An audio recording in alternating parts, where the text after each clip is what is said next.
Welcome to the Xterity Video Tutorial Series, Episode 4, Logging into your server for the first time. You've received the email for the build notification that says your server is completed, ready to go.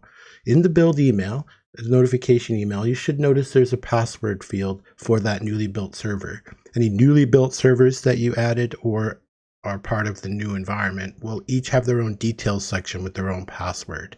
Existing servers that you may have modified or weren't touched during the build will not have the password there only during the first time build, or if you request to change or update the password in Cloud Console. Note the password, you'll need this for the first time you log in.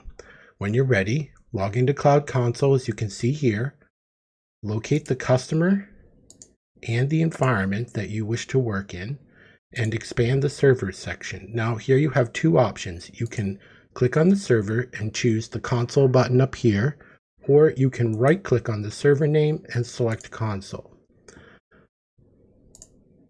Now when the server window pops up, in this case it's Windows, I'm going to set Control-Alt-Delete here with this button.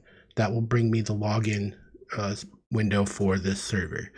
Using the password for the server that you received in the email, log into the server for the first time. At this point, you can proceed through setting up the server just like any normal server. And when it's complete and you are ready for it to go, or you're ready to move to something else for the time being, you can click the window key, select the picture and sign out, or whichever other sequence permits you to sign out of the system so it's locked and ready for you to set it aside. One thing I've noticed over the years is that sometimes, depending on the font that you have in your email client, it may be difficult to see what characters are what in an email. This is particularly important in passwords because it can be really frustrating to enter a password that may be, long in some cases and not really know if the characters that you are entering are correct. One of the easiest ways to deal with this is to open up a document editor such as WordPad or some type of document editor in Linux or Mac OS if that's what you're using. Within the document editor, place the password, just paste it in, then select it and set the font to something readable that allows differentiation between the different characters.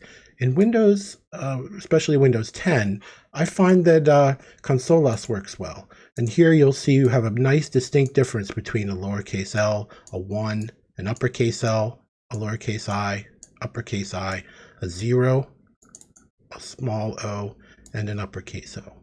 And so these differentiate these particular characters. If there's any others that you are finding problems with or are unique to the language that you're working with, you can pick a font that works for you to help you differentiate characters so that you can enter that password and not have that frustration. Well, that's it for today. Hope this was useful for you. See you next time. Thank you and goodbye.